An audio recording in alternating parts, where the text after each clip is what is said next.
젊은 보수의 상징으로 거론되는 이준석은 정계에 입문하기 전까지 어떻게 살아왔을까?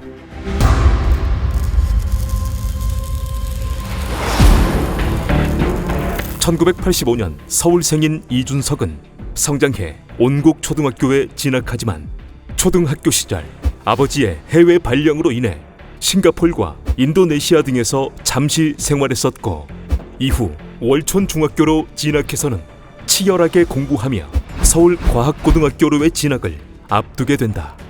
그런데 이준석이 진학할 무렵의 과학고등학교는 학생 대다수가 서울대학교에 가던 2000년 이전의 상황과 달리 비교 내신제가 없어져 과학고 학생 중 상위 20명 정도만 서울대학교에 가던 상황이었다. 그런 이유로 그의 부모님은 이준석에게 과학고가 아닌 다른 학교에 들어가 안정적으로 서울대학교에 진학할 것을 권유했지만, 그는 부모님의 권유에 따르지 않았고 서울과학고로의 진학을 선택하게 된다. 그렇게 서울과학고로 진학한 이준석은 학생회 부회장으로도 활동했었고, 또한 학교에서 쓰던 컴퓨터가 오래되어 기능이 떨어지자 당시 아시안게임에 컴퓨터를 협찬한 삼성전자 홍보팀에 전화를 걸어 협찬 때 사용했던 중고 컴퓨터를 기증해달라는 제안을 했고, 이 과정으로 수천만 원 상당의 컴퓨터를 기증받기도 했었다.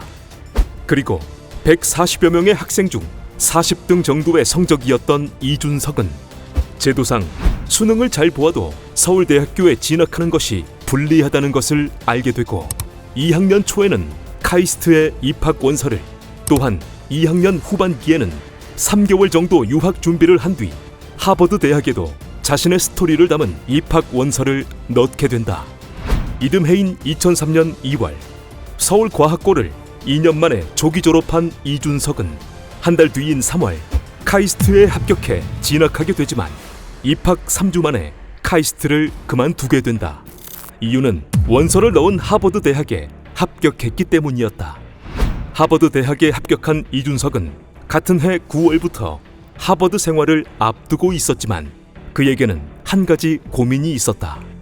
바로 대학 4년의 기간 동안 들어가는 2억 원 정도의 등록금 때문이었다. 이때 이준석은 국가 장학금으로 이 비용을 해결할 수 있었는데, 장학금을 받을 당시의 대통령이 노무현이었다는 이유로 노무현 재단의 장학생이 아니냐는 말도 있었지만, 이준석은 이에 관해 잘못 전해진 내용이라는 말을 방송에서 전한 바 있다.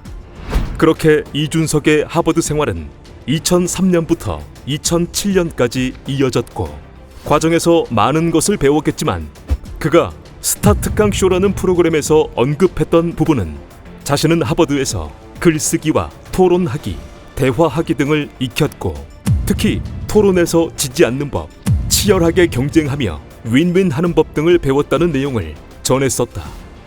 여담으로 말하자면 이준석의 대학 한 학년 선배는 페이스북의 설립자 마크 주커버그였고, 1학년 여름방학 시절 이준석은 경제에 대한 관심으로 유승민 의원실에서 인턴 생활을 하기도 했으며, 다른 하버드생들에 비해 집안이 넉넉하지 않았던 이준석은 학교 내에서 컴퓨터를 수리하는 아르바이트를 하기도 했었다. 2007년 6월 하버드 생활을 마치고 국내로 돌아온 이준석은 산업기능요원으로 근무하며 군복무를 대체하게 된다. 그리고 산업기능요원으로 근무하며 그는 주말과 퇴근 후의 시간을 이용하여 저소득층의 아이들을 위한 교육봉사단체 배움을 나누는 사람들이라는 단체를 만들게 되고, 또한 산업기능요원으로 근무하며 어느 정도의 종잣돈을 모은 이준석은 2011년 클라세 스튜디오라는 벤처기업을 창업하게 된다. 이준석이 교육봉사단체의 대표와 기업의 대표로 살아오던 2011년 말, 그는 거물급의 한 여성 정치인과 인연이 되는데, 그녀는 당시 한나라당의 국회의원 박근혜였다. 2011년 11월 배움을 나누는 사람들의 교육장을 방문한 박근혜는 이준석과 2시간 정도 대화를 나누며 그를 눈여겨보았고, 이준석 역시 이 대화에서 그동안 자신이 생각했던 박근혜의 이미지, 공주, 불통의 이미지와는 다른 모습을 보게 되었다. 이후 박근혜는 한나라당의 비상대책위원장의 자리를 맡게 되고 얼마 뒤 이준석에게 전화를 걸어 비대위의 참여를 직접 설득했으며 이준석은 2011년 12월 24일 한나라당 비대위에 참여를 결정했다. 3일 뒤인 2011년 12월 27일 벤처사업가 이준석이 한나라당의 비상대책위원으로 알려지며 그는 주목을 받았고 박근혜는 그 자리에서 이준석의 영입 이유에 대해 다음과 같이 밝혔다. 이번 비대위원 인선에서 가장 젊은 분으로 나눔과 기부를 실천하면서 확산시키고 있다. 저소득층 학생들에게 무료 과외를 하는 운동을 전국적으로 확산시킨 분이다. 새로운 가치를 세우고 새로운 길을 가는데 큰 역할을 해주실 것으로 기대한다. 교육봉사단체를 운영하며 사립과학고등학교 설립이 꿈이었던 27살의 이준석이 정계에 입문하게 되는 순간이었다. 그렇게 그는 최연소 비대위원으로 화제가 되었고 박근혜 키즈로도 불렸지만 당 내에서는 그를 향해 건방지다는 의견과 완장찬 20대라는 의견들도 있었다.